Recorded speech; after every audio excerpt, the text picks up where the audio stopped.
Assalamualaikum warahmatullahi wabarakatuh. Alhamdulillahi wahdah, wassalatu wassalamu ala man la nabiyya ba'dah, amma ba'd.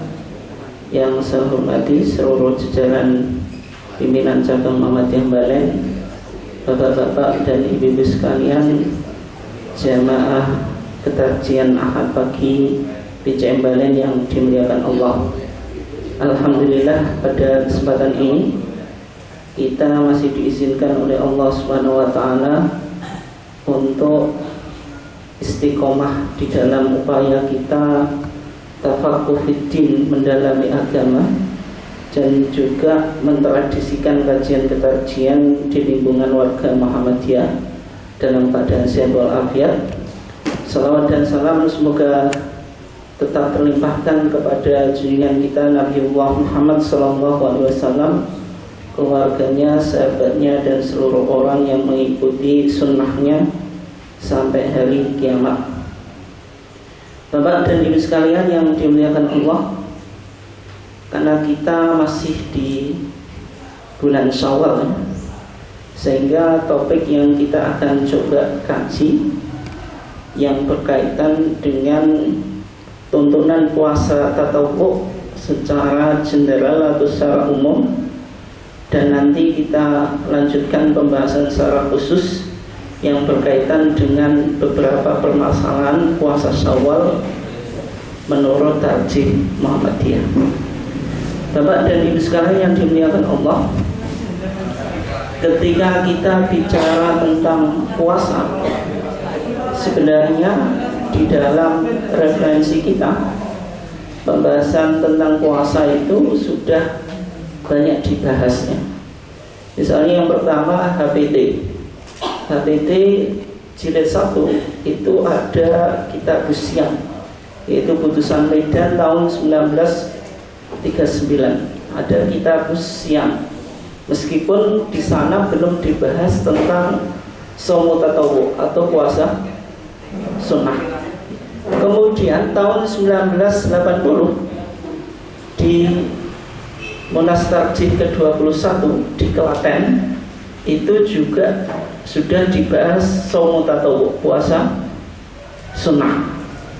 Dan kemudian putusan Klaten ini tahun 1980.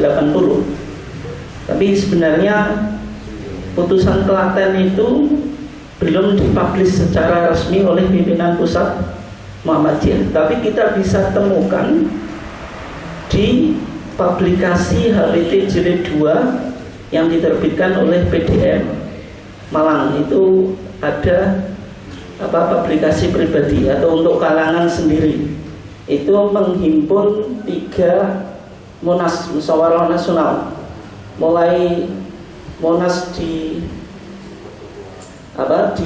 Pekalongan tahun 1976, kemudian Munas Klaten tahun 1980, kemudian Munas Malang tahun 1989.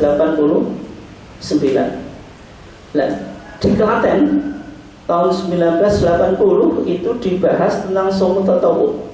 Tapi pembahasan itu nanti dilanjutkan di Munas Padang, Munas ke-26 tahun 2003, sebagaimana yang sudah dipublish di HPT jilid 3. Ini petilan dari HPT jilid 3. Maksudnya saya ambil sendiri itu, yang bukunya tebal itu dibahas tentang shaum tatawwu. Kemudian juga bisa kita temukan pembahasannya di TJA, fatwa-fatwa tarjih itu. Kemudian kita juga nanti akan melihat kitab Muntaqal Akhbar.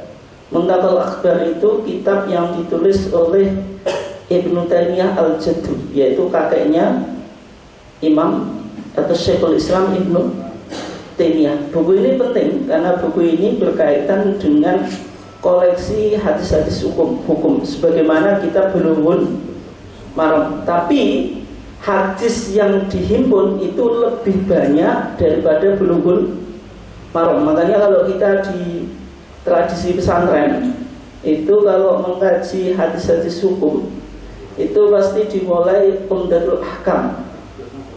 Setelah Umdatul Ahkam nanti baru Bulughul Maram. Setelah itu baru Muntaqal Akhbar. Setelah itu baru kitab-kitab hadis induk itu, Sahih Bukhari, Sahih Muslim, dan kitab-kitab sunan itu.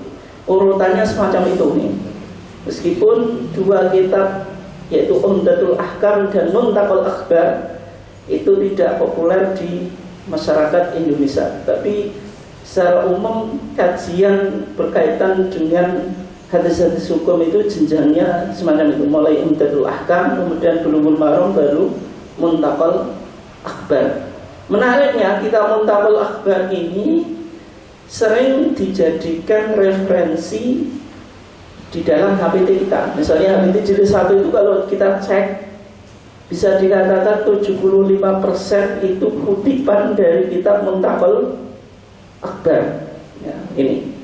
Ya, Muntaqal Akhbar ini kemudian disarah oleh Imam Asy-Syaukani menjadi kitab apa? Nailul Awtar. Jadi kitab yang penting yang sering dirujuk oleh ulama-ulama Muhammadiyah sejak awal. Kemudian nanti kita coba lihat juga kitab yang populer di masyarakat yaitu Fathul Mu'in yang ditulis oleh Syekh Zainuddin Al-Malibari. Ini kitab yang sering dirujuk dalam LBM, Lembaga Bahsul Masail. Kemudian juga kita nanti akan lihat Syarah Umdatus Salik. Ini kitab Madzhab Syafi'i, tapi menariknya kitab ini menampilkan dalil, tidak sekedar pandangan ulama. Setiap pendapat Madzhab Syafi'i itu disertai pendalilannya. Kemudian yang terakhir kita coba nanti lihat kitab Bidayatul Mujtahid wa Nihayatul Muqtasid yang ditulis oleh siapa? Al-Imam Ibnu Rushd. Tapi Ibnu Rushd Al-Hafidh, Ibnu Rushd kakek, bukan Ibnu Rushd Al-Jad. Ibnu Rushd cucu, maaf, Ibnu Rushd cucu, bukan Ibnu Rushd Al-Jad. Karena Ibnu Rushd itu ada dua, ada kakek kemudian cucu. Yang pengarang kitab Bidayatul Mujtahid itu cucu. Sebagaimana Ibnu Taimiyah tadi kan juga ada dua, yaitu pengarang kitab Muntaqal Akhbar yaitu kakeknya Ibnu Taimiyah. Artinya setiap ulama itu dzurriyyahnya juga jadi ulama. Biasanya yang terkenal kalau seorang ulama mungkin anaknya tidak begitu hebat, nanti cucunya bakal hebat. Sebagaimana tadi dalam keluarga Taimiyah, keluarga Ibnu Taimiyah itu kakek kemudian melahirkan cucu yang cukup hebat juga. Keluarga Rushdiyah, Ibnu Rushd ini seorang qadhi qudhat atau hakim di Andalusia, juga nanti melahirkan seorang cucu yang luar biasa. Bapak dan Ibu sekalian yang dimuliakan Allah, ketika kita bicara tentang shaum tatawwu, maka apa yang dimaksud dengan shaum tatawwu? Yaitu shaum ya puasa, tatawwu itu mazada alal wajib, sesuatu yang melebihi yang wajib. Maksudnya apa? Ma'uthiba fa'iluhu wa lam yu'aqab tarikuhu, puasa yang pelakunya itu diberi pahala dan tidak disiksa orang yang meninggalkannya, karena statusnya apa? Sunnah. Makanya bisa disebut shaumu tatawwu, bisa disebut apa? Shaumu sunnah atau yang lainnya. Artinya istilah-istilah ini sebenarnya maknanya apa? Sama. Tatawwu, sunnah, mandub, mustahab dan seterusnya. Meskipun sebagian ulama ada yang membedakan, tapi kalau jumhur ulama tidak membedakan. Artinya sinonim atau sama maknanya. Dan puasa tatawwu ini kalau kita lihat memiliki status yang luar biasa, sebagaimana keumuman status puasa. Di dalam hadis qudsi Allah Subhanahu wa taala berfirman, "Wa kullu amali ibni Adam lahu illa siyam fa innahu li wa ana ajzi bih." Semua amalan anak Adam itu baginya kecuali puasa. Fa innahu li, kata Allah, puasa itu hanya untukku, wa ana ajzi bih, dan saya akan membalasnya sendiri. Artinya ibadah yang Allah memberikan balasan secara eksklusif atau secara sendiri itu apa? Ibadah puasa. Ibadah yang lain tidak gitu. Nah, kenapa kok demikian? Nanti kalau kita bahas ada beberapa ta'lil atau ulama mencoba menemukan rasionalitas di balik firman Allah ini. Ya di antaranya, karena waktu kita cukup pendek ya, nggak mungkin kita membahas terlalu detail. Di antaranya karena ibadah puasa itu sirun baina rabbihi wa abdihi, atau sirun baina Allahi wa abdi, ibadah yang bersifat rahasia antara Allah dengan hambanya. Artinya orang melakukan ibadah puasa itu tidak tahu, tidak ada yang mengetahui hakikatnya dia puasa itu tidak kecuali Allah. Mungkin pura-pura ngomong puasa, tapi setelah pulang nanti masuk rumah atau masuk kamar kemudian minum, kan tidak ada yang tahu. Makanya tadi fa innahu li wa ana ajzi bih. Nah, kemudian dasar hukum puasa tatawwu, sebagaimana dalam hadis A'rabi, ketika ada orang Badui datang kepada Nabi tanya tentang apa? Islam. Maka Nabi menjawab, Islam itu membaca syahadat, mendirikan sholat, menunaikan zakat. Kemudian Nabi menjawab apa? Wasiyami Ramadan, yaitu puasa bulan Ramadan. Ini yang wajib. Kemudian orang Badui tadi bertanya, ya Rasulullah, hal alayya ghairu, apakah ada yang lain? Rasulullah menjawab, la, tidak, illa an tatawwa, kecuali engkau mau melakukan puasa tatawwu. Artinya puasa tatawwu itu hukumnya apa? Sunnah. Nah, kalau kita membahas tentang keutamaan puasa tatawwu, ini karena pembahasannya cukup panjang ya, saya ambil poin-poinnya saja. Yang pertama, puasa tatawwu itu menjadi perisai dari api neraka, sebagaimana dalam sebuah hadis Abi Sa'id Al-Khudri, Rasulullah bersabda, man shoma yauman fi sabilillah, siapa yang berpuasa satu hari di jalan Allah, ba'ada akan menjauhkan siapa Allah wajah-wajahnya. Tapi ini bahasa dzikrul juz wa yuradu bihi kull, yang disebutkan sebagian tapi yang dikehendaki apa? Semuanya. Allah menjauhkan wajahnya. Alinari, dari neraka, sab'ina kharifan, 70 tahun. Bukan berarti wajahnya saja yang selamat dari api neraka, tapi maksudnya ya semua anggota tubuhnya. Nanti sikilnya tidak apa kena api neraka, bukan maksudnya bukan semacam itu ya. Ini bahasanya menyebut sebagian tapi yang dikehendaki apa? Seluruhnya itu. Nah, kemudian yang kedua, orang yang melakukan puasa itu sholat alaihil malaikah, malaikat akan membaca selawat kepadanya. Selawat itu kan sudah pernah kita bahas ya. Yang pertama dari Allah, kedua dari siapa? Malaikat, kemudian yang ketiga dari manusia. Kalau dari Allah, innallaha wa malaikatahu yusholluna ala nabi. Selawat dari Allah kepada Nabi maknanya apa? Maknanya adalah apa? Maknanya adalah memberikan rahmat. Tapi kalau malaikat membaca selawat kepada kita, maknanya apa? Memintakan istighfar, memintakan ampun untuk kita. Tapi kalau kita membaca selawat untuk Nabi, maknanya apa? Mendoakan. Berarti kalau sholat alaihil malaikatu, malaikat itu akan memintakan ampun kepada orang yang berpuasa kepada Allah, atau untuk orang yang berpuasa kepada Allah. Kemudian yang ketiga, keutamaan puasa itu takfirud dunub, yaitu apa? Menghapus dosa. Misalnya kalau puasa Arafah itu berapa tahun Bapak dan Ibu sekalian dosa yang dihapus? 2 tahun. As-sanah al-madiyah wal baqiyah, tahun yang lalu dan akan datang. Tapi kalau puasa Asyura 10 Muharram itu berapa tahun? 1 tahun, yaitu as-sanah al-madiyah, sanah tahun yang lalu. Artinya puasa itu bisa menghapus dosa. Tapi yang perlu dicatatnya, ini catatan yang disampaikan oleh HPT kita. Artinya kalau kita tahu puasa itu bisa menghapus dosa, jangan sampai muncul misunderstanding, pemahaman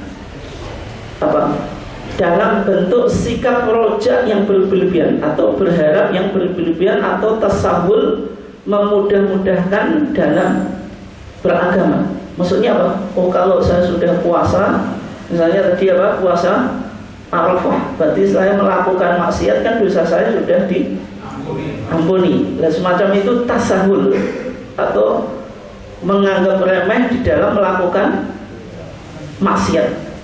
Karena pada esensinya puasa itu apa? Puasa itu komitmen yang otentik untuk apa? Meninggalkan segala perbuatan dosa atau maksiat. Yang kedua, meninggalkan hal-hal yang tidak bermanfaat. Kemudian yang ketiga, merefleksikan nilai-nilai puasa dalam perbuatan dan tingkah laku yang nyata. Artinya yang perlu dicatat tadi, ketika keutamaan puasa itu takfirul dunub, menghapus dosa, bukan berarti orang yang berpuasa itu boleh menganggap sepele perbuatan maksiat. Justru dengan kita berpuasa berarti semakin optimal kualitas ketakwaan kita kepada Allah, sehingga nilai-nilai atau nilai ruh dari puasa itu yaitu mempuasakan jawari atau siyamul jawari, mempuasakan anggota tubuh. Makanya Nabi bersabda wa idza kana yaumu shaumi ahadikum fala yarfuth wala yasqa, enggak boleh omong kotor, omong kasar. Fa in syata mau ahadun au qatalahu, orang yang berpuasa juga tidak boleh terprovokasi. Fal yaqul inni mar'atu imra'un shaimun, kalau diprovokasi hendaklah mengucapkan apa? Sesungguhnya saya orang yang berpuasa. Kemudian malam yada qaula zur, siapa yang tidak meninggalkan ucapan dusta, wal amala bi, ucapan dusta itu falaysa lillahi hajah, maka tidak ada bagi Allah kepentingan fi ayyati at'amahu wa syarabahu, dia meninggalkan makanan dan minuman. Itu beberapa keutamaan yang berkaitan dengan puasa. Dan kemudian berikutnya, ini yang paling penting dari kajian kita, yang berkaitan dengan kaifiyah shaum tatawwu, tata cara puasa tatawwu. Puasa tatawwu itu sebagaimana puasa yang lain, maka dilakukan sebelum kita melakukannya hendaklah kita berniat. Tapi yang menarik dari puasa tatawwu itu niatnya tidak harus dilakukan sebelum fajar. Tapi kalau puasa wajib kan kita harus niat sebelum fajar. Dalam hadisnya apa? Nabi bersabda, malam yujmi isyam, siapa yang tidak menetapkan puasa qabla al-fajri, sebelum fajar, fala siyama lahu, maka tidak ada puasa baginya. Fala siyama lahu itu tidak ada puasa yang sah atau tidak ada puasa yang utama, puasa yang sah. Fala siyama lahu itu nafyus sihah, menafikan kesan, bukan nafyul kamal, bukan menafikan keutamaan, tapi yang dinafikan itu apa? Kesan suatu ibadah, yaitu puasa. Malam yujmi siyam, siapa yang belum menetapkan puasa qabla fajr, sebelum fajar. Dalam riwayat yang lain dikatakan apa? Malam yubayyit asyam, siapa yang tidak melakukan tabyid. Tabyid itu apa? Menetapkan niat di waktu malam, atau nak kiye Jawa maknane apa? Malam yubayyit sapa wong sing ora nepake niat. Nepake niat itu maksudnya apa? Menetapkan niat di waktu malam sebelum fajar, yaitu waktunya apa? Mulai terbenam matahari sampai terbitnya fajar, itu harus niat gitu. Kalau tidak, ya fala siyama lahu. Tapi hadis ini dipahami sebagai puasa yang wajib. Kalau puasa yang sunnah boleh menetapkan niat meskipun sudah terbit fajar. Maksudnya kita baru berniat matahari sudah terbit, itu boleh. Dan dasarnya apa? Dasarnya hadis Aisyah. Di dalam hadis Aisyah dijelaskan, dakhala alayya Rasulullah dzata yaumin, Kata Aisyah, Rasulullah itu masuk ke rumahku suatu hari. Faqala hal indakum min syai'? Ya Aisyah, apakah engkau memiliki sesuatu? Faqulna la. Maka Aisyah menjawab apa? Tidak. Faqal inni idzan shaimun. Kalau gitu saya puasa. Artinya Rasulullah menetapkan niatnya kapan, Pak? Nah, pagi. Hal indakum min syai'? Dalam hadis yang lain itu pertanyaan Nabi itu apa? Hal indakum min ghadatin? Apakah engkau hal indakum min ghadain? Apakah engkau punya goda? Goda itu makan siang, makanan yang dimakan sebelum zawal. Artinya Nabi tadi baru menetapkan niat itu sudah siang. Meskipun kebanyakan ulama memahami hal indakum min syai' itu makan pagi, tapi kalau kita lihat redaksi yang lain ternyata hal indakum min ghoda, apakah engkau punya makan siang? Berarti Nabi itu baru makan siang, yaitu bertanya kepada Aisyah. Ternyata Aisyah menjawab apa? Tidak memiliki apapun yang dimakan. Kemudian Nabi bilang apa? Fa inni idzan shaimun. Kemudian di suatu hari yang lain, summa atana yauman akhar faqulna ya Rasulullah uhdiya lana haisun. Di suatu hari yang lain atau di suatu kesempatan yang lain, Aisyah mengatakan kepada Nabi, ya Rasulullah, uhdiya telah diberi hadiah lana untuk kita haisun, apa? Roti hais. Roti hais itu roti yang terbuat dari kurma, kemudian sama akid, sama keju, sama mentega. Itu makanan orang Arab, Pak. Jadi kurma dicampur apa tadi? Keju sama mentega, itu disebut roti hais. Faqala arinihi. Karena Aisyah tadi bilang ada orang yang apa? Memberikan hadiah yaitu roti hais. Maka Rasulullah menginginkan roti tadi. Falaqad asbahtu shaiman. Kemudian Rasulullah mengatakan, sungguh saya pada waktu pagi telah puasa. Artinya Rasulullah fa'akala, kemudian Rasulullah membatalkan. Artinya apa?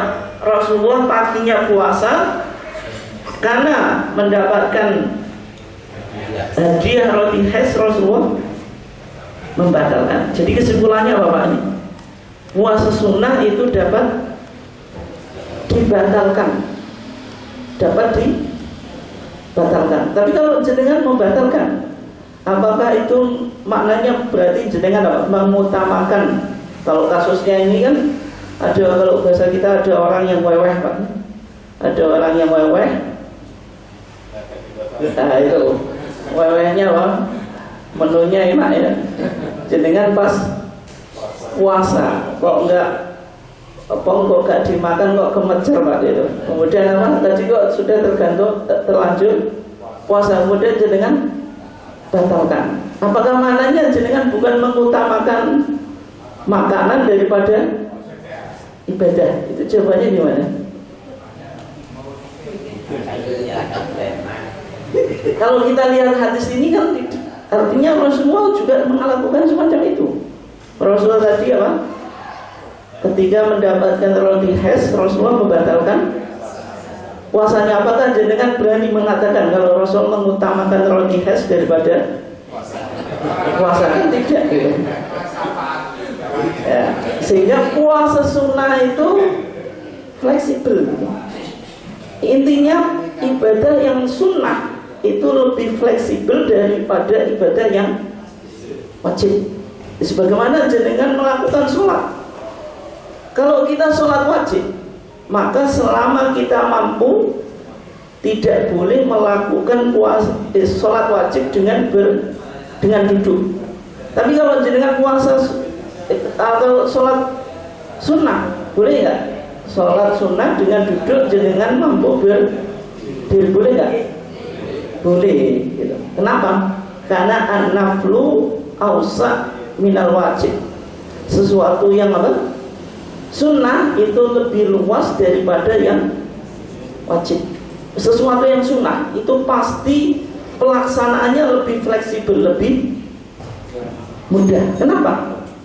Karena puasa sunnah itu kan sesuatu yang melebihi wajib. Yang kedua, jumlah sunnah itu banyak. Kalau pelaksanaannya ketat, maka orang tidak mungkin melakukan sesuatu yang sunnah. Sehingga syariat memberi kemudahan, sesuatu yang sunnah pasti pelaksanaannya lebih mudah daripada yang wajib. Sehingga puasa sunnah boleh dilakukan niatnya itu meskipun apa? Setelah terbitnya fajar.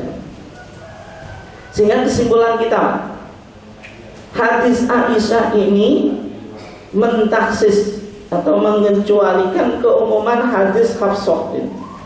Hafsah sama Aisyah itu sama-sama istrinya Nabi. Hafsah itu istrinya Nabi, Aisyah juga istrinya Nabi. Tapi dipahami hadis Hafsah tadi, siapa yang tidak menetapkan niat sebelum fajar maka tidak ada puasa baginya, itu puasa wajib. Maka ini masih umum, dikecualikan kalau puasa itu apa?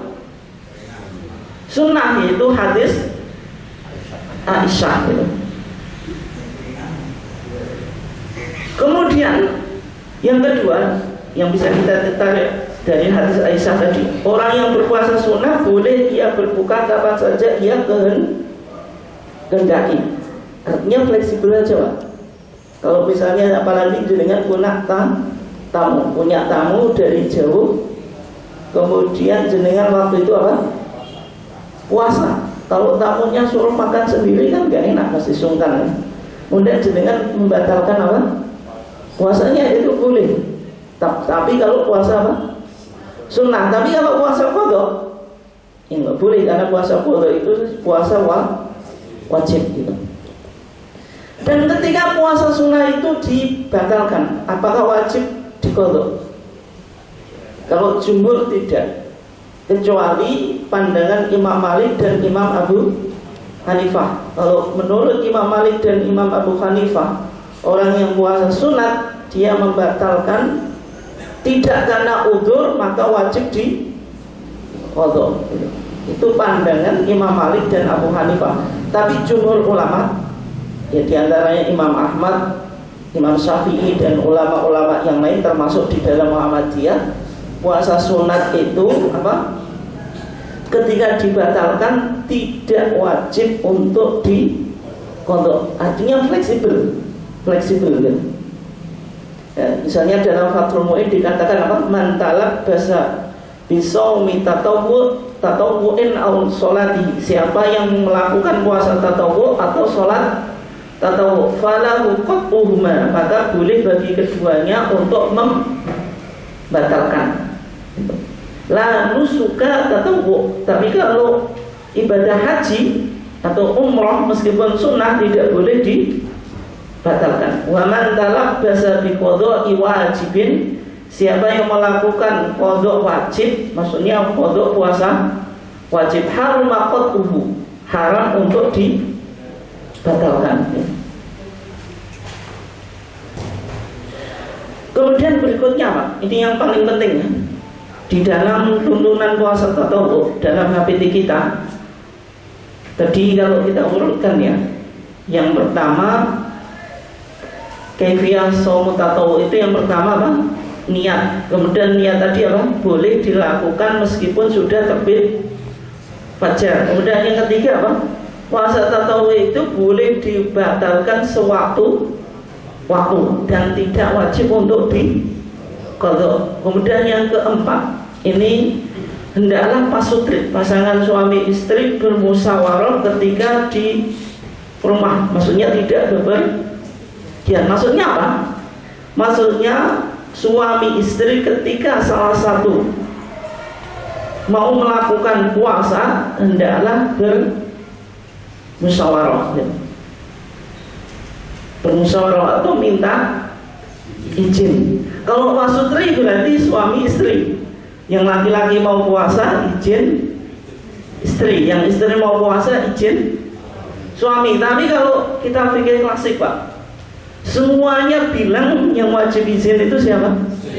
Istri. Misalnya dalam Fathul Mu'in ya, Dalam formula dikatakan wa yahrumu 'ala zaujah, haram bagi istri antasuma tatawuan, melakukan puasa sunnah, wa zaujuha hadirun, sedangkan suaminya ada di rumah, illa biidni, kecuali dengan izinnya, au ilmi ridhahu, atau diketahui kebolehan dari suami tadi. Ini pandangan kita apa? Fikih klasik. Semua kita fikih klasik, Pak. Semua mazhab bilang kalau istri itu mau puasa sunnah wajib minta izin suaminya, atau minimal istrinya tahu suaminya mengizinkan. Artinya kewajiban minta izin itu hanya ditunjukkan pada istri. Kalau suami, Pak, tapi kalau kita fikih klasik apa? Bebas. Bebas itu apa? Tidak ada kewajiban minta izin istri. Tapi yang menariknya, Pak, justru HPT kita bilang itu pasutri, pasangan suami istri. Artinya yang laki-laki mau puasa sunnah minta izin pada istri. Kenapa, Pak, demikian? Kalau kita lihat ya, di kitab fikih klasik itu sebagaimana dalam Fathul Mu'in atau kitab mazhab-mazhab yang lainnya. Kitab Fathul Mu'in itu kan ke mazhab apa? Syafi'i. Atau mazhab yang lain itu hanya mendasarkan pada satu hadis. Ada beberapa hadis, Pak.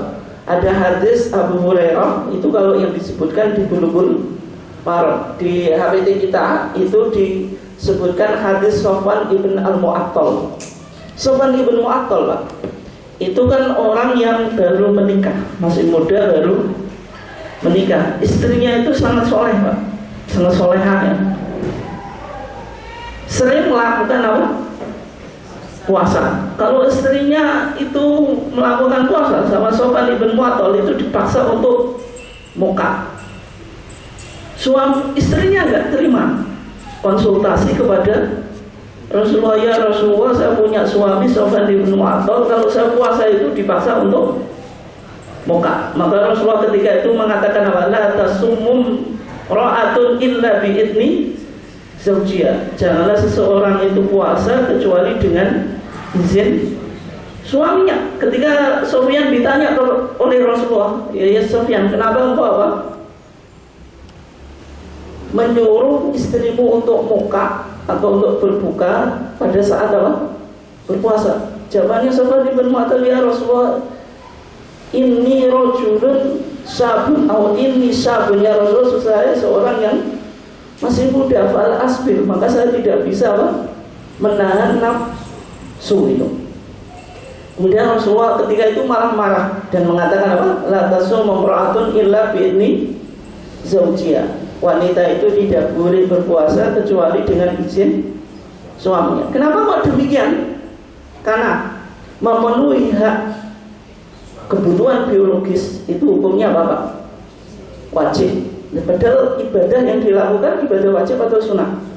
Sunnah. Maka sesuatu yang sunnah tidak boleh menghalangi yang wajib. Sehingga kesimpulannya apa? Istri wajib meminta izin suaminya ketika mau berpuasa. Memenuhi kebutuhan biologis seorang suami hukumnya wajib. Melakukan ibadah puasa yang ini hukumnya hanya sunnah. Sehingga sesuatu yang sunnah tidak boleh mengalahkan yang wajib. Tapi kita pikir klasik hanya melihat di satu hadis saja, belum melihat hadis yang lain. Misalnya hadis yang lain itu hadis Abdullah ibn Amr ibn al-As. Abdullah ibn Amr ibn As itu seorang laki-laki yang kebangetan solehnya. Kebangetan solehnya itu maksudnya itu puasa. Kalau malam apa? Tahajud. Jangan kalau punya suami kayak itu suka atau enggak, Bu? Suaminya kalau siang selalu puasa, enggak pernah berbuka. Kalau malam selalu tahajud, suka atau enggak, Bu? Suka, Bu? Nah, kalau tiap hari puasa itu kapan kerjanya gitu? Kalau tiap malam itu tahajud, jenengan kapan sentuk itu? Maka ketika Rasulullah tahu Sofwan Abdullah ibn Amr ibn As itu semacam itu, maka sama Rasulullah ditegur. Dan Rasulullah mengatakan, sum wa aftir. Ya terkadang puasa, terkadang berbuka. Wa qum wa nam, terkadang tahajud, terkadang tidur gitu. Artinya ibadah itu sangat moderat gitu. Dan ketika itu Rasulullah, di antara yang dikatakan Rasulullah, wa inna li zaujika alaika hakon, sesungguhnya istrimu itu punya hak atasmu. Artinya ini ditujukan kepada Abdullah ibn Amr ibn As, supaya Abdullah ibn Amr ibn As itu memperhatikan hak biologis istri, sehingga dalam pandangan tarjih itu tidak menggunakan satu hadis, tapi membaca beberapa dalil kemudian dipahami dengan kesatuan makna. Di samping itu, di dalam Al-Quran ada perintah untuk bermusyawarah. Wa amruhum syura bainahum. Umat Islam itu harus bermusyawarah. Kemudian dalam ayat yang lain juga dikatakan man amila sholihan min dzakarin aw untha wa huwa mu'min. Siapa yang beramal soleh dari laki-laki atau perempuan sedang dia beriman. Artinya amal soleh itu boleh dari laki-laki, boleh perempuan, tidak ada perbedaan gender. Wa mu'min, syaratnya harus beriman saja, tapi tidak ada persyaratan gender untuk beramal soleh. Artinya istri boleh melakukan amal soleh, suami juga boleh melakukan amal soleh. Nah, dengan manhaj tarjih kita, ini sudah sering kita bahas ya. Di dalam manhaj tarjih itu ada prosedur teknis yang membahas tentang asumsi. Ada asumsi integralistik, ada asumsi hierarkis. Asumsi integralistik itu mempostulasikan teori keabsahan kolaboratif berbagai elemen-elemen sumber tentang norma. Maksudnya majelis tarjih ketika mengkaji teks-teks agama itu tidak hanya pada satu teks, tapi teks-teks yang banyak itu dibaca secara integralis, kemudian baru disimpulkan sebuah kesimpulan. Meskipun suatu norma atau suatu hukum itu kalau didasarkan satu teks saja itu sudah sah Pak untuk menetapkan sebuah hukum, tapi kebenarannya itu masih dhonni atau probable, artinya potensi untuk salah. Tapi ketika sebuah hukum atau norma itu didasarkan pada sumber yang banyak, kebenarannya itu dari yang sifatnya dhonni, probable, menjadi qat'i atau substantif. Maka majelis tarjih dalam proses operasional sumber itu menggunakan metode istiqra' maknawi, yaitu induktif tematis. Maksudnya dalam menentukan diktum tadi, pasutri hendaklah bermusyawarah. Tidak hanya istri minta izin suaminya, itu melihat 4 dalil tadi. 2 dalil dari Al-Quran, wa amruhum syura bainahum man amila sholihan min dzakarin aw untha wa huwa mu'min. Ini kan tidak bicara tentang gender. Kalau seorang istri boleh melakukan amal soleh. Kemudian 2 hadis, yaitu hadis Abdullah ibn Amr ibn As dan hadis Sofwan ibn Mu'attal. Yang hadis Abdullah ibn Amr ibn As ini bicara hak istri. Kalau hadis Sofwan ibn Mu'attal itu hak suami. Tapi kalau kita pikir klasik Pak, itu hanya melihat hadis Sofwan ibn Mu'attal, hanya melihat hak suami, sehingga yang wajib minta izin istri. Nah, ini pembaruan atau tajdid dalam fikih Muhammadiyah Pak, meskipun tidak begitu menguntungkan jenengan. Kenapa demikian? Karena tadi jenengan mau puasa juga minta izin. Tapi minta izin itu tidak harus bermusyawarah secara resmi ya, paling tidak ngasih pemberitahuan itu. Kalau istri misalnya diam atau artinya diamnya menunjukkan boleh, tidak berontak, itu kan berarti sudah minta izin. Kemudian yang kedua, di mandat tarjih itu ada asumsi hierarkis. Ini pernah kita kaji secara detail dulu, bahwasanya norma itu berjenjang. Yang pertama apa? Basic values atau al-qiyam al-asasiyah atau apa? Prinsip-prinsip dasar. Ini normanya diambil dari norma teologis, juristik, dan etik. Kemudian yang kedua baru membentuk apa? General principles atau al-usul al-kulliyah, yaitu deduksi dari prinsip dasar dan abstraksi dari norma-norma konkret. Ini biasanya diteorisasikan dalam kaidah-kaidah apa? Fikih. Kemudian baru membentuk konkret law atau al-ahkam al-far'iyah, hukum-hukum konkret, yaitu apa? Kualifikasi dan kategorisasi suatu hukum yang 5 itu, misalnya wajib, sunnah, makruh, haram, dan mubah itu. Artinya hukum itu berjenjang. Sudah pernah kita kajian secara detail. Nah, sehingga bisa kita tarik kesimpulan, Pak. Kenapa Majelis Tarjih bilang pasutri hendaklah bermusyawarah ketika mau melakukan puasa. Nilai-nilai dasarnya dalam Islam, Pak. Nilai dasar itu ada prinsip musyawarah. Yang kedua prinsip apa? Persamaan, yaitu al-musawah atau equality. Artinya apa? Tidak ada perbedaan laki-laki dan perempuan. Kemudian ditarik asas-asas umum, yaitu apa? An-nisa'u syaqaiqu rijal, wanita itu saudara laki-laki. Artinya hukum itu ketika berlaku untuk laki-laki berlaku untuk perempuan, kecuali ada dalil yang mengecualikan secara khusus.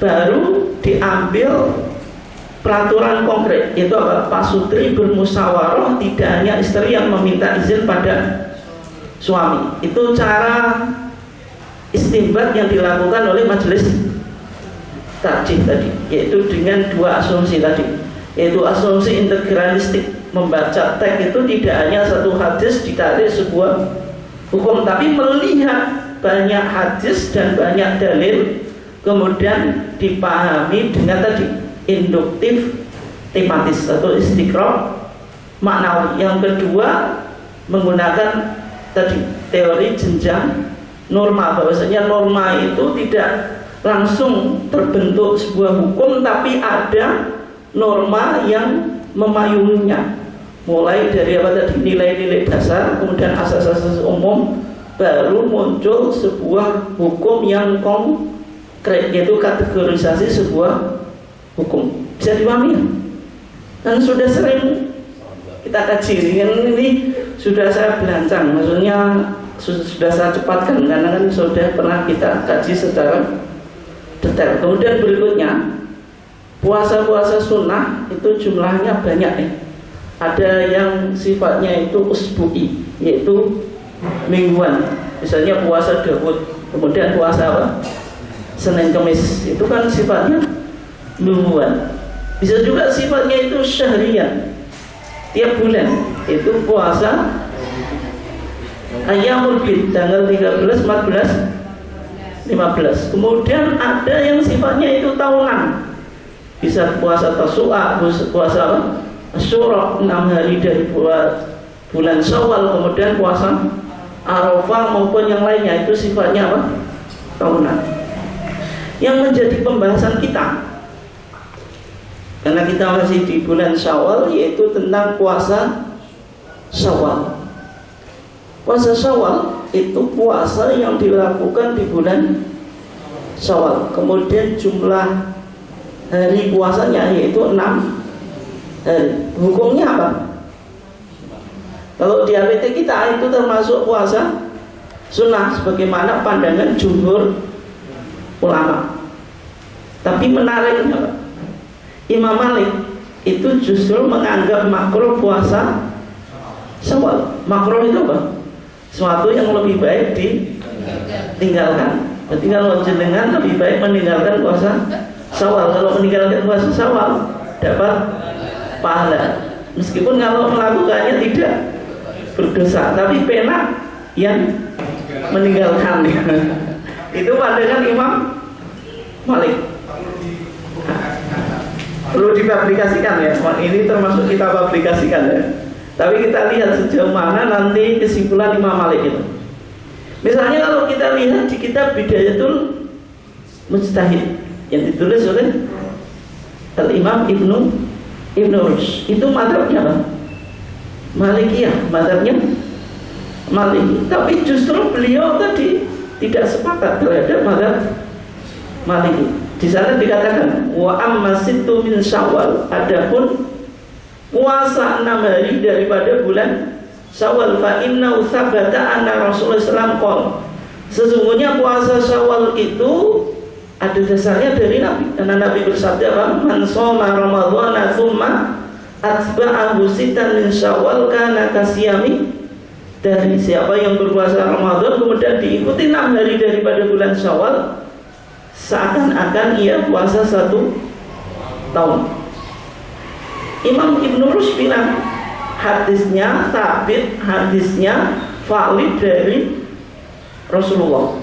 Illa anna Malikan, kecuali Imam Malik itu kaidah menganggap makruh. Hanya saja Imam Malik apa bilang makruh. Alasannya Imam Malik apa? Imma makhafatan ayyul hikan nasu bi Ramadan ma laysa fi Ramadan. Alasannya Imam Malik takut kalau orang-orang itu menjadikan puasa 6 hari dari bulan Syawal itu termasuk puasa wajib daripada bulan Ramadan.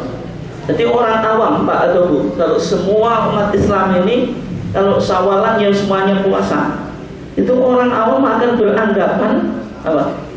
Puasa Syawal itu seolah-olah wajib kayak bulan Ramadan. Karena Imam Malik khawatir sesuatu yang wajib tidak boleh, sesuatu yang sunnah tidak boleh dipahami sesuatu yang wajib. Maka Imam Malik apa? Kalau semuanya puasa Syawal maka hukumnya malah makruh itu. Karena khawatir itu. Khawatir apa? Ketika ini dipahami wajib, maka sesuatu yang tidak boleh itu apa? Ijabu ma'lam yajib, itu di Sulam Taufik ya, mewajibkan sesuatu yang tidak wajib itu kan nggak boleh. Sehingga Imam Malik apa? Menggunakan prinsip satu dari apa? Satu dari itu menutup jalan yang menuju kerusakan. Tadi apa? Suatu yang sunnah sehingga menjadi wajib, maka Imam Malik memakruhkan. Ini kemungkinan yang pertama. Wa imma li annahu la'allahu lam yablughul hadis. Kata Imam Ibnu Rushd, barangkali Imam Malik belum sampai hadis yang kita sebutkan tadi, siapa yang berpuasa di bulan Ramadan kemudian diikuti 6 hari daripada bulan Syawal kayak puasa setahun. Meskipun hadisnya itu sahih, rawahu Muslimun. Tapi rawahu Muslimun itu kita katakan ini bukan pada zaman Imam Malik, Pak.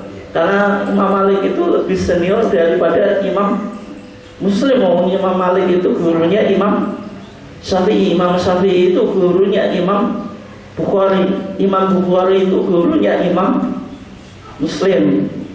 Ya gitu. Aulam yasiha indahu, atau hadis Abu Ayyub Al-Ansari tadi itu dianggap tidak sahih dalam pandangan Imam Malik, sehingga Imam Malik tadi apa? Menganggap puasa Syawal itu hukumnya makruh. Tapi pendapat Imam Malik ini, kalau kita lihat keterangan hadis Abu Ayyub Al-Ansari tadi terbantahkan.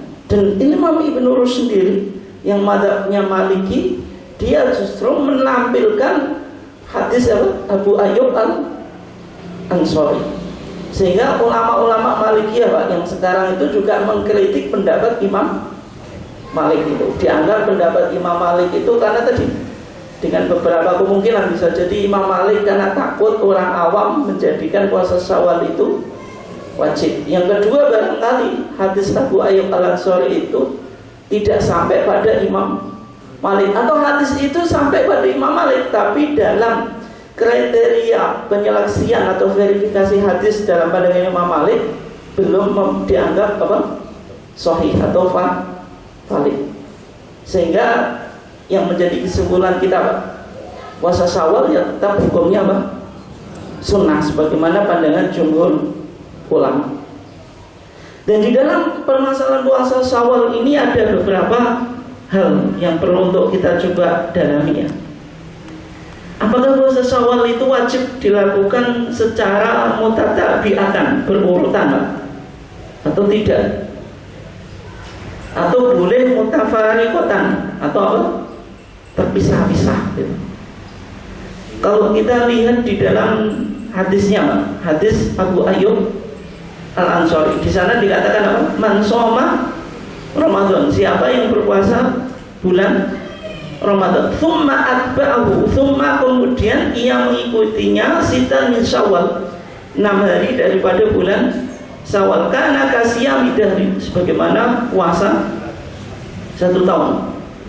Yang kita perlu analisa di dalam manhaj tarjih itu ada metode taklili, ada metode bayani, maaf, yaitu melihat semantik atau kajian kebahasaan. Karena dalam pembahasan usul fikih itu, teori penggalian hukum itu yang perlu dibahas adalah tentang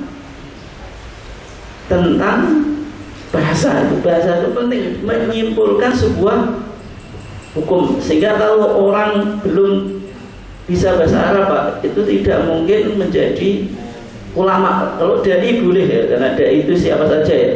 Tapi kalau ulama belum bisa, karena tidak memenuhi kualifikasi. Karena penyimpulan sebuah hukum itu diantaranya sebagian besar berkaitan dengan pemahaman teks. Kalau memahami teks atau nas saja masih bermasalah, gimana dia menjadi seorang ulama itu? Nah di sana dikatakan summa, ada conjunction atau kata menghubung atau konjungtor namanya summa, yaitu harful atof. Di dalam bahasa Arab huruf atof atau huruf penghubung atau conjunction atau konjungtor itu apa saja? Wawu, fa, summa maupun yang lainnya, banyak ya. Tapi dalam pembahasan kita 3. Yang pertama wawu. Wawu itu artinya dan. Wawu itu artinya apa? Dan. Menunjukkan urutan waktu atau tidak? Kalau wawu itu menunjukkan urutan waktu atau enggak? Tidak. Yang penting menghubungkan dua hal. Tidak perlu untuk dijelaskan urutan waktunya. Misalnya saya dan jenengan berada di ruangan, saya tidak bicara siapa yang lebih datang duluan, bisa saya dulu atau jenengan dulu. Kalau wawu berarti tidak berbicara urutan waktu. Kalau summa itu kemudian, kalau fa itu lalu dan kemudian, itu pasti bicara tentang urutan waktu. Hanya saja perbedaannya apa?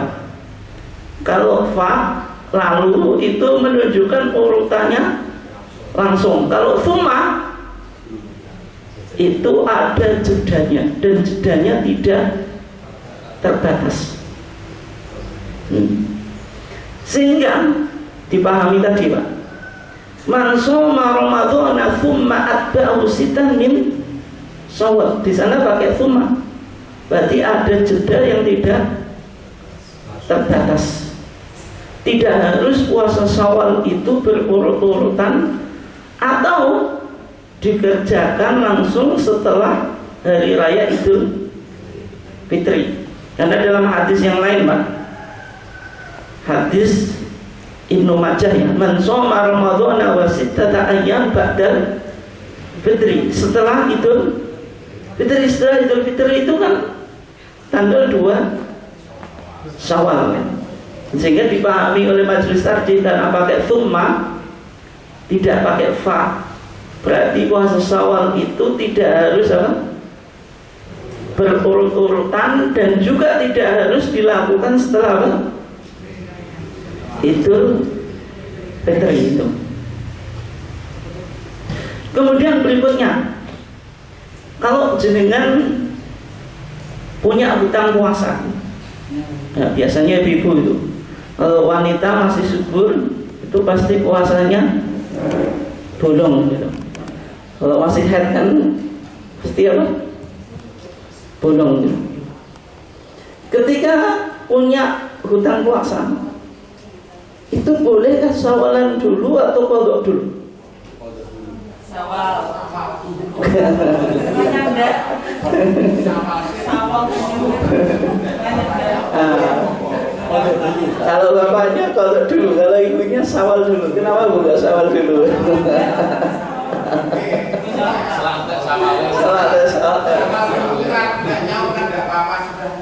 Oh gitu. Tapi masalahnya kalau jenengan Syawal dulu, hadisnya bilang man shoma Ramadan, siapa yang berpuasa Ramadan. Tapi kalau jenengan masih punya hutang tuh, sudah puasa Ramadan belum? Sudah, tapi belum lengkap. Nabi bilang man shoma Ramadan, itu siapa yang berpuasa bulan Ramadan yang sudah lengkap. Kalau kita punya hutang, berarti belum man shoma Ramadan kamilan, belum lengkap. Baru apa? Tomat bau sitan Syawal, kemudian baru diikuti 6 hari dari bulan Syawal. Itu gimana kalau orang punya hutang itu? Misalnya ibu-ibu haid, bisa juga laki-laki kan sakit. Itu kalau punya udzur. Tapi rata-rata ulama bilang ini kalau punya punya hutang puasa tapi liudrin karena udzur. Tapi kalau tidak karena udzur, itu wajib diqadai secara langsung. Kenapa? Kan kalau tidak punya udzur kan dia moga puasanya dosa juga kan, karena tidak punya udzur, sehingga harus diqadai secara fauran langsung. Maksudnya bagi orang yang punya udzur syar'i, misalnya ibu-ibu apa? Haid tadi, atau misalnya bisa juga laki-laki karena sakit, itu qadha dulu atau puasa Syawal dulu. Kalau kita lihat hadisnya, man shoma Ramadhana, berarti seolah-olah apa? Puasa Ramadannya apa? Komplit. Summa, kemudian kan berarti Ramadan dulu komplit baru Syawalan. Sehingga kesimpulan kita bagaimana? Kesimpulan kita kalau kita mau apa? Terhindar dari perdebatannya, jenengan apa? Qadha dulu. Tapi qadha dulu itu belum tentu mudah. Ya kalau hutang puasanya hanya sehari 2 hari. Tapi kalau lebih dari itu, apalagi baru niat puasa Syawalnya sudah mepet gitu. Kalau yang semacam itu boleh apa?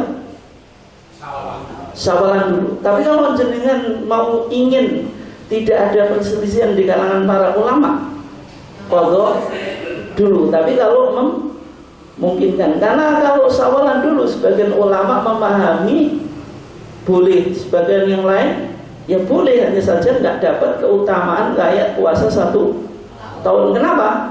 Karena puasa Ramadannya belum segenap gitu. Bagi yang memahami boleh, itu mengikuti mazhab Aisyah ini. Ini mazhab jenengan Bu. Mazhabnya Aisyah itu enak ya. Mazhabnya Aisyah bagaimana? Kata Aisyah apa? Kanat yakunu alayya shaumu min Ramadan. Saya punya hutang puasa daripada bulan Ramadan. Kata Aisyah, fama astati'u an aqdiyahu, saya tidak bisa mengqadhanya illa fi Sya'ban, kecuali di bulan Sya'ban. Sya'ban itu bulan apa, Bu? Sya'ban itu bulan ya, bulan sebelum Ramadan. Berarti Aisyah itu punya puasa Ramadan kemarin itu modoinya baru Sa'ban, mau mepet bulan Ramadan tahun depan. Wadzalika limakani Rasulullah, karena hal itu karena posisi Rasulullah. Ini kalau ikuti madzhab Aisyah enak. Nah, ini Aisyah itu modoinya di bulan Sa'ban. Yang menjadi pertanyaan, apakah Aisyah itu tidak puasa sunnah? Modoinya saja bulan Sa'ban, karena ada Syawal, ada Arafah, ada Asyura dan seterusnya kan. Aisyah puasa sunnah atau enggak? Hah? Puasa atau enggak? Puasa. Berarti Aisyah apa kalau jenengan kita katakan puasa? Puasa sunnah dulu, pokoknya silakan. Ini masalahnya apa? Aisyah, karena tidak mungkin jenengan bisa pahami Aisyah itu kalau gitu tidak pernah puasa sunnah. Kalau jenengan katakan qadha dulu baru puasa sunnah kan gitu. Artinya kan Aisyah apa? Di qadhanya saja bulan Sa'ban ini. Itu kalau pandangannya Aisyah itu. Tapi kalau jenengan memungkinkan ya tadi qadha dulu baru Syawalan, itu kalau hutang puasanya sedikit dan juga waktu Syawal tidak mepet. Misalnya sudah niat puasa Syawal sejak awal, tapi kalau awalnya belum, baru muncul niat untuk puasa Syawal, tetap sudah mepet, punya qadha yang banyak, dan sehingga Syawalan dulu mengikuti madzhab apa? Aisyah. Yang kedua, qadha bulan Ramadan itu apakah segera? Artinya segera ditunaikan. Padahal ayatnya bilang fa'iddatun min ayyamin ukhra. Fa'iddatun min ayyamin ukhra itu kan hari-hari yang lain itu selain Ramadan. Ya berarti bulan-bulan yang lain di luar bulan Ramadan, tidak harus di bulan Syawal. Itu apa? Kesimpulannya. Kemudian tadi kita katakan puasa Syawal itu apakah berurut-urutan atau boleh tidak berurut-urutan? Memang dalam madzhab Syafi'i itu disunahkan puasa Syawal itu yang pertama ittisalu biyaumil Id, bersambung dengan hari Id. Berarti apa? Tanggal 2 Syawal. Yang kedua mutatabi'ah, berurut-urutan. Ini pandangan madzhab apa? Syafi'i, meskipun dalam pandangan madzhab Syafi'i ini hukumnya apa? Sunnah, tidak wajib. Meskipun kalau pengikut Syafi'iyah tidak melakukan ini, puasa Syawalnya tidak bersambung dengan Id, maksudnya tidak dilakukan tanggal 2 Syawal, dilakukan tidak berurut-urutan, itu tetap mendapatkan apa? Sunnah puasa, pahala puasa Syawal. Tapi yang lebih baik semacam itu, bersambung dengan hari raya Id, kemudian dilakukan secara apa? Berurutan, sehingga mulai puasa Syawal tanggal 2 Syawal, tanggal 2, 3, 4, 5, 6, 7 apa? Riyaya Kupat, sehingga memunculkan tradisi apa? Kupatan itu sebenarnya ekspresi dari pemahaman madzhab Syafi'i yang diimplementasikan dalam sebuah budaya. Maksudnya kalau setelah Ramadan apa? Puasa Syawal dimulai tanggal 2 Syawal, baru ditutup dengan hari raya Kupat. Itu kan sebenarnya pengikut Syafi'iyah mencoba mengekspresikan pemahamannya menjadi sebuah budaya, maksudnya dalam konteks Nusantara. Tapi sekarang yang masih itu kupatannya Pak, tapi kalau tradisi puasanya enggak hilang. Kenapa? Karena beberapa faktor Pak. Yang kedua masih riayan. Jenengan nanti riayan kok meneng wae. Atau yang lainnya masih makan jajan kok jenengan diam saja gitu. Itu susah berat gitu.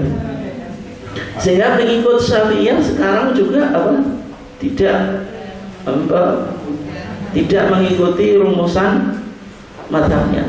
Dan sehingga dalam tarjih kenapa kok dikatakan puasa Syawal itu tidak harus berurutan, tidak harus disambung setelah hari raya Id, karena di sana dikatakan wali itlaqil hadis min ghairi ta'yini ahadihima, karena hadisnya itu mutlak, artinya apa? Tidak menentukan apa harinya apakah berurut-urutan atau tidak. Yang kedua, pemahaman itu Pak, itu lebih fleksibel dalam konteks apa sekarang, sehingga warga Muhammadiyah tidak harus terburu-buru nanti tanggal 2 Syawal sudah puasa, bisa menunggu belakang-belakangan nggak apa-apa, apalagi masih apa Lebaran, karena dianggap tidak ada keutamaan baik kita mendahulukan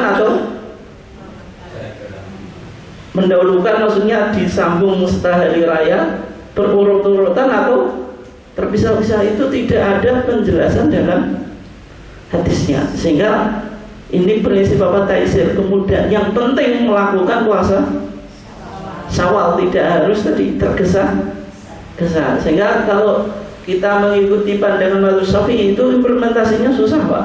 Nah, karena tadi masih waktu Lebaran. Mungkin demikian kajian kita, kurang lebihnya mohon maaf. Silakan kalau ada yang ingin disampaikan. Ini pertanyaannya sebenarnya banyak, tapi saya stop satu saja.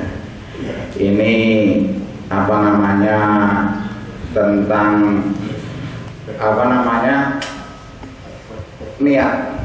niat puasa dari Hafsah tadi, hadisnya Hafsah Falasiyamalahu itu kalau diartikan untuk puasa wajib itu kelihatannya kok belum tepat, karena itu bisa juga diartikan bahwa puasa wajib untuk mengqadha.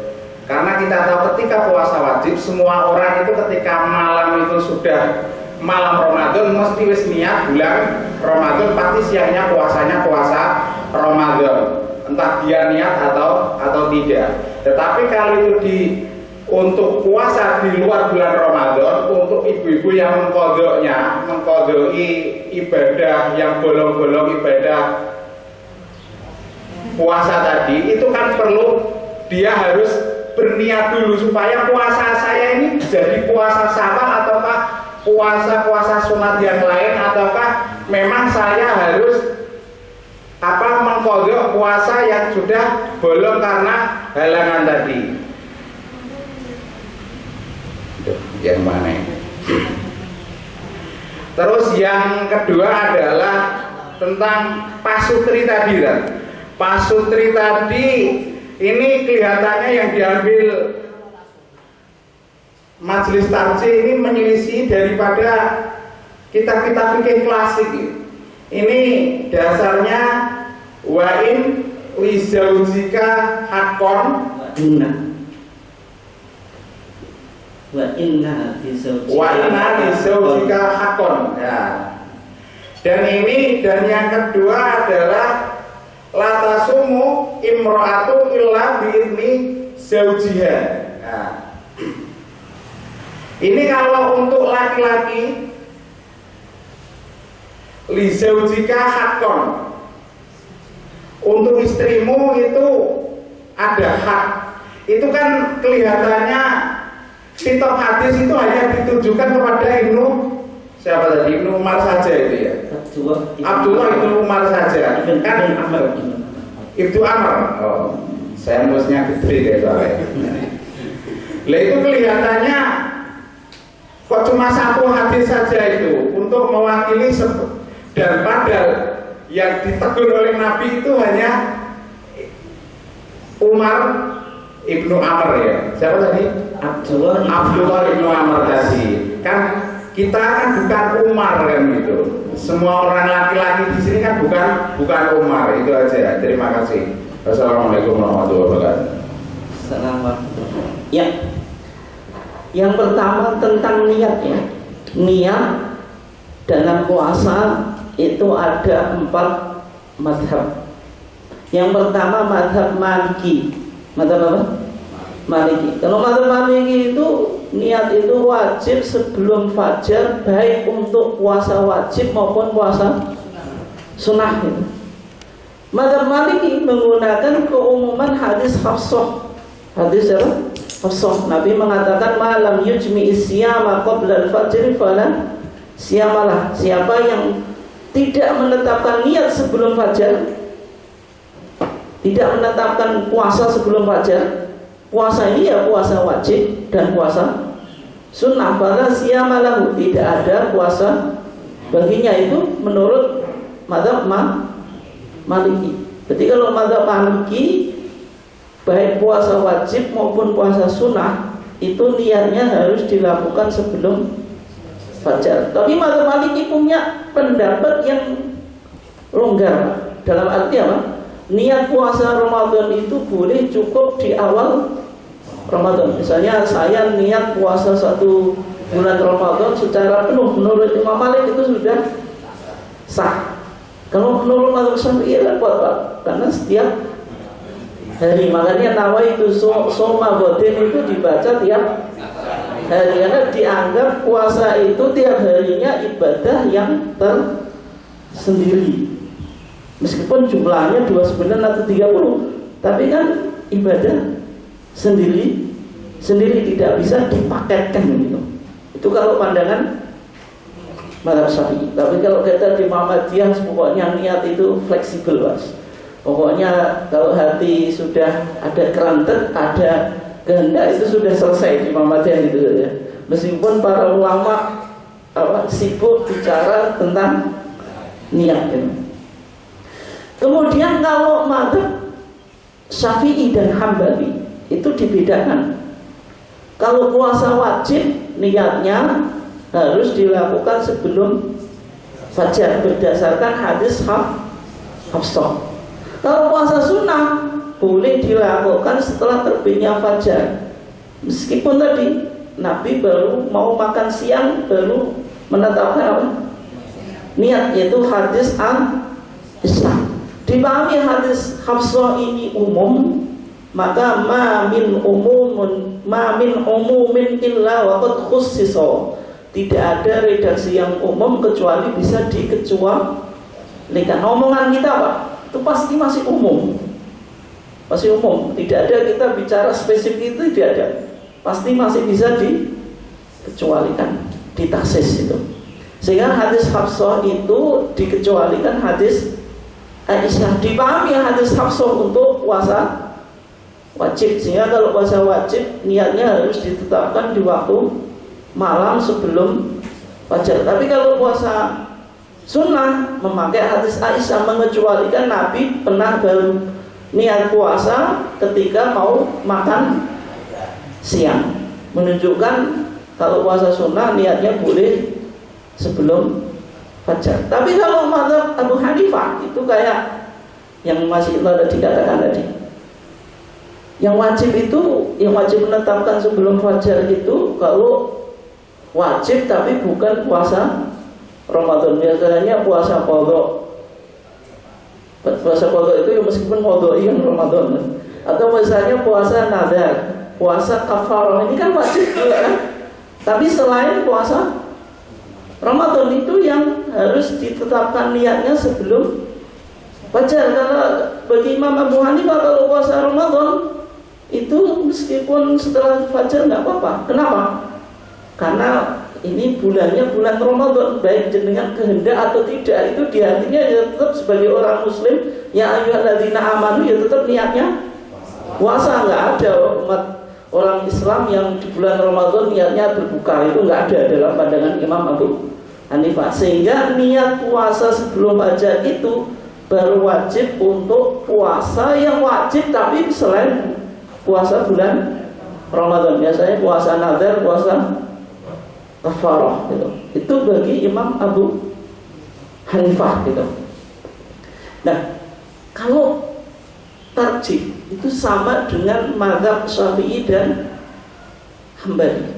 Dipahami yang hadis Hafsah itu untuk puasa wajib. Puasa wajib itu ya semua bentuk puasa wajib, baik Ramadan, kafarah, nazar maupun yang lainnya. Itu puasanya harus ditetapkan sebelum fajar. Tapi kalau puasa sunnah tadi boleh setelah fajar. Dan mazhab ini yang lebih fleksibel, Pak. Fleksibel itu artinya tadi berkaitan dengan kaidah kalau yang wajib itu lebih sempit daripada yang sunnah, atau yang sunnah itu lebih luas daripada yang wajib gitu.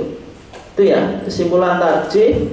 Berarti sama dengan mazhab Syafi'i dan Hambali. Kalau puasa wajib niatnya harus sebelum fajar. Tapi kalau niat sunnah, puasa sunnah boleh setelah fajar. Tapi tarjih lebih mudah lagi. Dalam permasalahan niat itu tidak pernah dibahas secara detail sebagaimana dalam fikih-fikih madhab gitu. Kalau dalam fikih madhab, puasa itu minimal yang pertama tabyid, menetapkan niat di waktu malam. Yang kedua takyin. Takyin itu menentukan jenis puasanya. Makanya niat puasa yang lengkap dalam mazhab Syafi'i, nawa itu somawadin an adai fardhi syahri Ramadan hadis sanati lillahi ta'ala. Itu rumusan di Fathul Mu'in. Wa yundabu nutquha, dan disunatkan untuk mentalafutkan, sehingga setelah apa? Setelah tarawih nawa itu soma wadin. Meskipun mazhab Syafi'i paham niat itu letaknya apa? Di hati.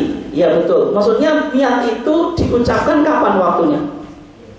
Ketika mengawali sesuatu yang wajib. Jadi kalau jenengan sholat Allahu Akbar, ya hatinya niat, lisannya apa? Takbir. Jenengan mau wudu, jenengan baru nyuci tangan niat, baru niat. Itu sunnah, Pak Bu. Yang wajib itu ketika apa? Yang wajib ketika kita wudu pertama kali apa? Membasuh muka. Itu harus hatinya niat kita melakukan membasuh muka. Meskipun itu pengikut Syafi'iyah yang nggak paham, tapi rumusannya madhabnya semacam itu ya. Tapi kalau puasa itu pertama kali wajib waktunya kapan, Pak? Terbitnya fajar. Ada nggak orang madhab Syafi'i mengintai fajar? Oh, kalau sudah terbit fajar sotik, hatinya baru niat. Kan seharusnya gitu. Tapi nggak bisa karena itu susah. Makanya apa? Menyimpang kaidah umum. Kaidah umum kan tempat niat di awal sesuatu yang wajib. Tapi giliran puasa, kalau puasa susah, niatnya yang penting malam, tidak harus pas terbitnya fajar. Ya. Tapi kalau di Muhammadiyah mudah ya. Intinya kalau di Muhammadiyah niat itu al-qasdu, yang penting punya menyengaja melakukan ibadah. Pokoknya kalau hatinya punya kehendak, ya itu sudah dianggap niat ya. Kemudian berikutnya tadi tentang izin suami istri, itu hadisnya kan dua. Kalau kita fikih klasik, apakah pandangan tarjih ini tidak menyelisih fikih klasik? Yang menyelisih, karena tidak hanya menyelisih mazhab Syafi'i, semua mazhab.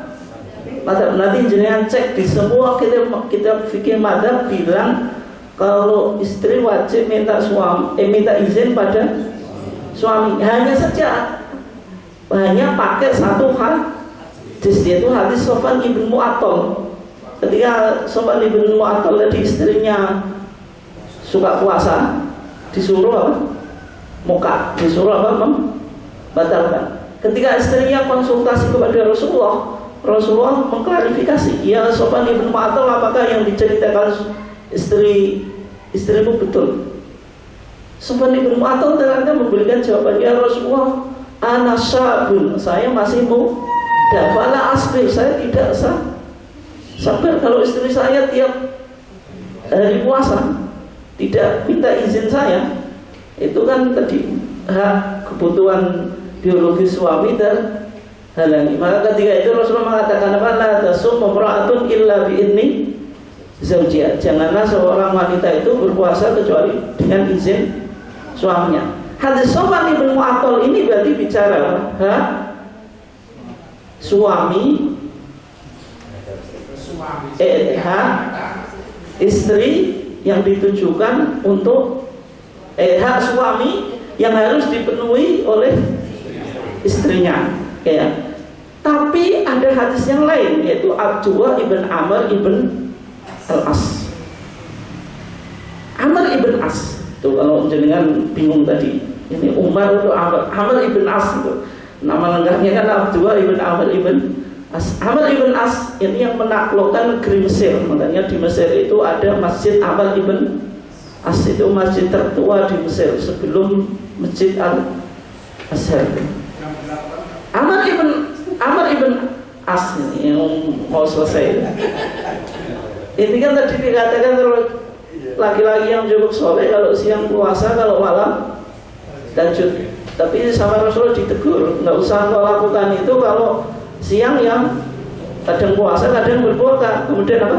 Kalau malam terkadang tidur, ya terkadang tahajud. Kemudian di antara nasihat Rasulullah bahwa inna li zaujika alaika haqqan, sesungguhnya bagi istrimu atas engkau ada hak. Berarti bicara hak istri yang harus dipenuhi oleh suami. Berarti ada dua hadis yang berbicara tentang dua hak.